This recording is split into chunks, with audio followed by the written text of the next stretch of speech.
Hello students, BA third year, विषय समाजशास्त्र और टॉपिक है मैक्स वेबर सत्ता।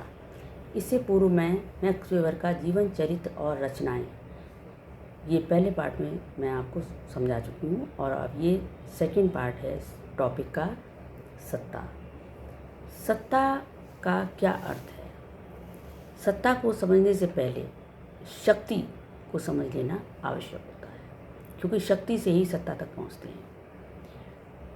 क्योंकि इन दोनों में घनिष्ठ संबंध भी है।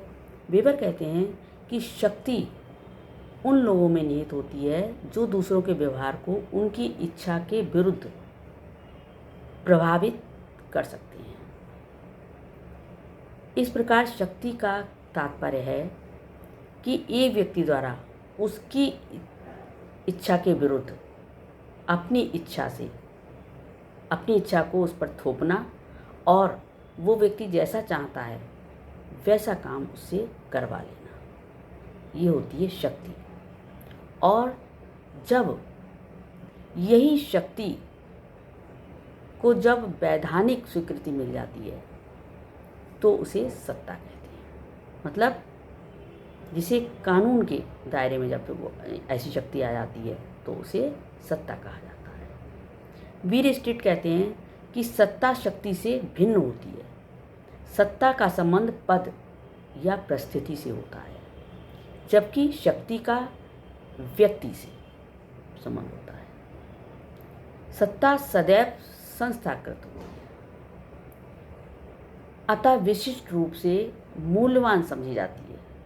सत्ता वैधानिक शक्ति है जिसका पालन व्यक्ति स्वेच्छा से करता है। जिसके हाथ में सत्ता होती है उसकी बातों का पालन जो है व्यक्ति नियम के अंतर्गत स्वेच्छा से ही करने लगता है। इसकी निम्नलिखित विशेषताएं, कुछ विशेषताएं बताई गई हैं सत्ता की। जैसे सत्ता प्रभाव और शक्ति का ही एक रूप है। नेक्स्ट, सत्ता में शक्ति को वैधानिक स्वीकृति प्राप्त हो जाती है। सत्ता शक्ति का संस्थागत रूप है। सत्ता का संबंध व्यक्ति से ना होकर परिस्थिति से होता है। सत्ता हमें सामाजिक, आर्थिक और राजनीतिक सभी क्षेत्रों में देखने को मिलती है। सत्ता में शक्ति को न्याय, नैतिकता, धर्म एवं अन्य सांस्कृतिक मूल्यों द्वारा उचित ठहराया जाता है।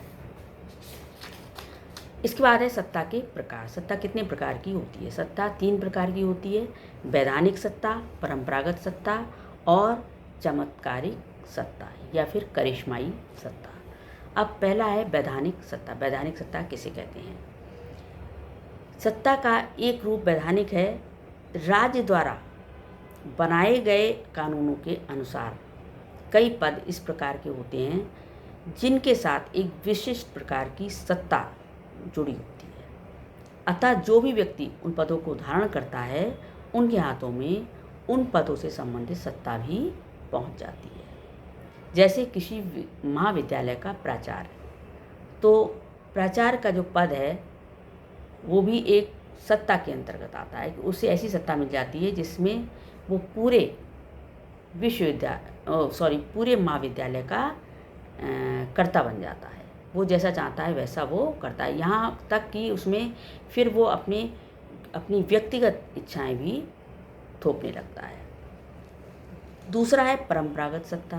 परंपरागत सत्ता का मतलब, जैसा कि नाम से ज्ञात हो रहा है, जो परंपरा से चली आ रही हैं, जो पद परंपरा से चले आ रहे हैं वो आगे भी उनके परिवार में मिल जाते हैं उन्हें स्वतः ही, उनको कहते हैं परंपरागत सत्ता। इस प्रकार की सत्ता का संबंध परंपरा द्वारा स्वीकृत पद पर आसीन होने से होता है। इस प्रकार की सत्ता की वैधता परंपरा पर आधारित होती है। समाज में अनेक ऐसे पद होते हैं जो एक लंबे समय से चले आ रहे होते हैं, जिनका अस्तित्व परंपरागत विश्वासों के कारण होता है। इन पदों को धारण करने पर व्यक्ति को जो सत्ता प्राप्त होती है उसे परंपरागत सत्ता कहा जाता है। भारतीय गांव में जैसे जाति पंचायत एवं ग्राम पंचायत के पंचों को प्राप्त सत्ता परंपरागत सत्ता होती है। इसी प्रकार से परिवार में पिता है, पति है, कर्ता है, या जनजातियों में गोत्र का मुखिया है, इनको जो है वो परंपरागत सत्ताएं प्राप्त होती हैं। इसी तरीके से है करिश्माई या चमत्कारिक सत्ता तीसरी। इसमें क्या होता है, जो करिश्माई रूप से या चमत्कारिक रूप से सत्ता प्राप्त हो जाती है। जैसे इसमें कहा गया है कि करिश्माई सत्ता में लोग असाधारण गुण रखने वाले व्यक्ति के सम्मुख अपना समर्पण कर देते हैं और उसकी आज्ञा का पालन करते हैं। चमत्कारिक सत्ता की वैधता व्यक्ति के असाधारण गुणों में विश्वास और उसके प्रति भक्ति में निहित होती है। लोग इस प्रकार की सत्ता की कद्र इसलिए करते हैं कि चमत्कारिक गुण सामान्य व्यक्तियों में नहीं पाए जाते हैं और वे इसे अलौकिक क्षमता से संपन्न मानने लगते हैं। जैसे जादुई शक्ति, देवी शक्ति, नेतृत्व पूजा के विश्वासों में इस प्रकार की सत्ता की वैधता निहित होती है। और इसके बाद इसमें आता है कि इस प्रकार की ये सत्ता ना तो परंपरा पर आधारित होती है, ना ही वैधानिक नियमों पर आधारित होती है, वरन कुछ विशिष्ट चमत्कारों पर आधारित होती है। ये शक्ति भी केवल उन लोगों तक सीमित होती है जिनके पास इस प्रकार के विलक्षण गुण होते हैं। जैसे कि हम एग्जाम्पल के लिए लें कि महात्मा गांधी, सुभाष चंद्र बोस, जवाहरलाल नेहरू, नेपोलियन, स्वामी विवेकानंद, इंदिरा गांधी, इनमें सब में चमत्कारिक सत्ता निहित थी। इनमें जो भी गुण थे वे सामान्य लोगों में नहीं पाए जाते थे और अतः लोगों के दिल में इनके प्रति एक स्वाभाविक श्रद्धा उत्पन्न होती थी और वे उनके गुणों की कद्र किया करते थे या आज भी उनके गुणों की बखान की जाती है। अतः लोगों में इनके प्रति स्वाभाविक श्रद्धा एवं भक्ति उत्पन्न होती है। इस सत्ता की भी कोई सीमा नहीं होती है और अवसर के अनुसार ये परंपरागत या वैधानिक सत्ता में भी परिवर्तित होने की क्षमता रखती है। ये टॉपिक आपका समाप्त हुआ। Thank you.